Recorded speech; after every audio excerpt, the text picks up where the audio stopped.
Hey folks, happy Wednesday. I hope and pray you're doing well today, and I hope and pray that you are looking forward to 6 p.m. tonight as we have prayer meeting and Bible study. What a wonderful opportunity we have midweek to get together and to collectively lift our concerns to the throne of grace, and then collectively get into God's Word and just dig into it and see the sustainment that He has for us through His Word. It's going to be a wonderful, wonderful time. I'm looking forward to it, most of all because I haven't been able to do it in person for quite a few weeks. We had weather issues, and I was out of town the one week, and then last week wasn't feeling well.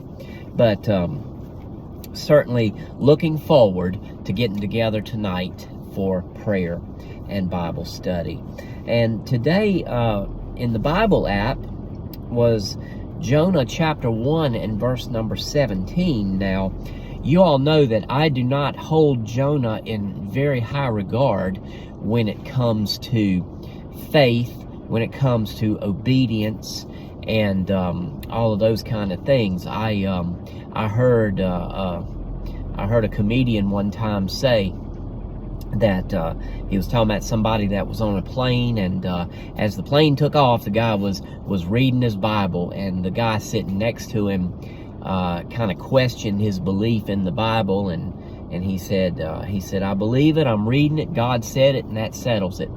And the guy said, well, certainly you're not dumb enough to believe that Jonah really stayed in the belly of a fish for 3 days. And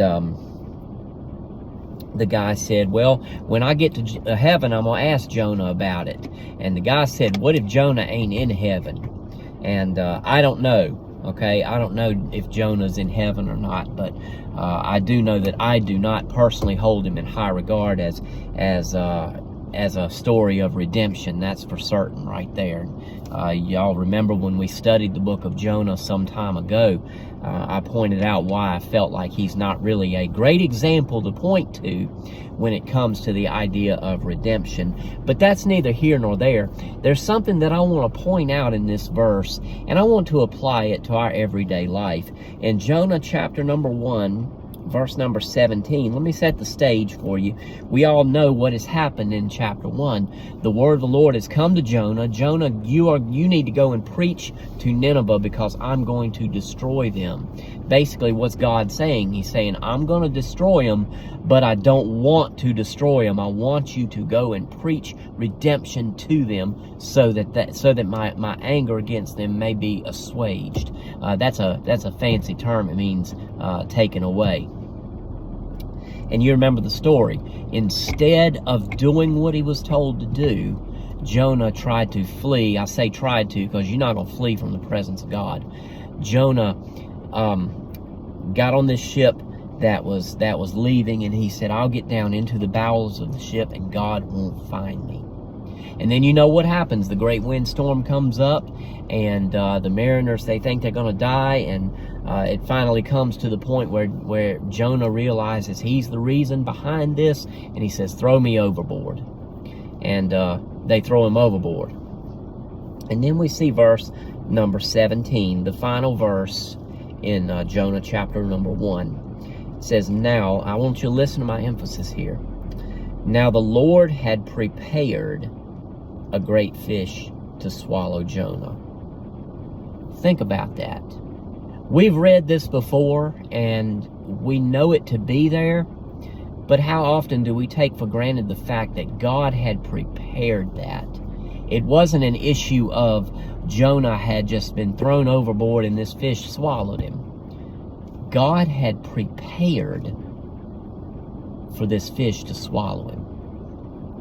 Folks, how often in our day-to-day life, whether we're obedient to the command of God or we try to run from the command of God, how often can we look back on instances where this has happened to us and we see that God had prepared something to happen?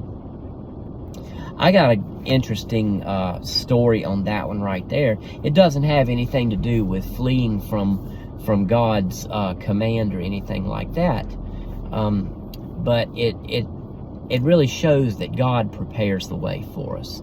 I was in Afghanistan, and I had been on a visit to some of my soldiers in a different part of Afghanistan, and had come back to where our headquarters was. And I really don't care about flying, but that is really all the transport you had over there. And the bad part about it was that the government contracted these private companies to fly these little planes, hopping people from back and forth. Me personally, I really would have much rathered Air Force or Army air assets to do that. But in some cases, we were forced to be flown around by these little, we'll call them puddle jumpers, that these private companies had contracted with the military to do. And I'm convinced that those guys are mad because they were never allowed to be Air Force fighter pilots, so they treated those planes like they were fighter planes. And needless to say, it was a very tense and very scary approach back to our headquarters there, and it really just a bad travel day. But I got back to our headquarters to report in and make sure everybody knew I was back and everything, and lo and behold, a gentleman that had been one of my commanders when I'd served in Iraq was at our headquarters. He is retired from the Army, and he was now working for a contractor that was helping out with law enforcement on our installation there. And you know what? God had prepared that, because I had a very, very rough afternoon. And when you do that, the devil's going to work on you a little bit. But God knew that was going to happen, and he prepared for me to have that, we'll call it, deliverance through that friend of mine that I was so glad to see. It just goes to show that no matter what, God is going to prepare the way. Now, Jonah had been disobedient, and he thought he could run from God, and as a result, he got himself thrown overboard, but God had prepared a way. Jonah could have drowned being thrown overboard. He could have been eaten versus swallowed, but God prepared that great fish to swallow Jonah, because Jonah was going to do God's will, and God prepared a way for it to happen. Now, you remember me saying I do not see Jonah as a model of redemption by any means whatsoever, but we know that God prepared the way so that Jonah would eventually do the will of God as he had been commanded to do. So always remember, folks, God prepares a way, no matter what. Either we are disobedient to God's word, or we are obedient to God's word, and maybe things just don't seem to be adding up, and we just don't know which way is up. But remember this, God always prepares the way. And I hope that gives you some encouragement today as you move forward in your day. And I hope and pray you have a wonderful, wonderful day today. Love you, folks, and I'll talk to you a little bit later. God bless you.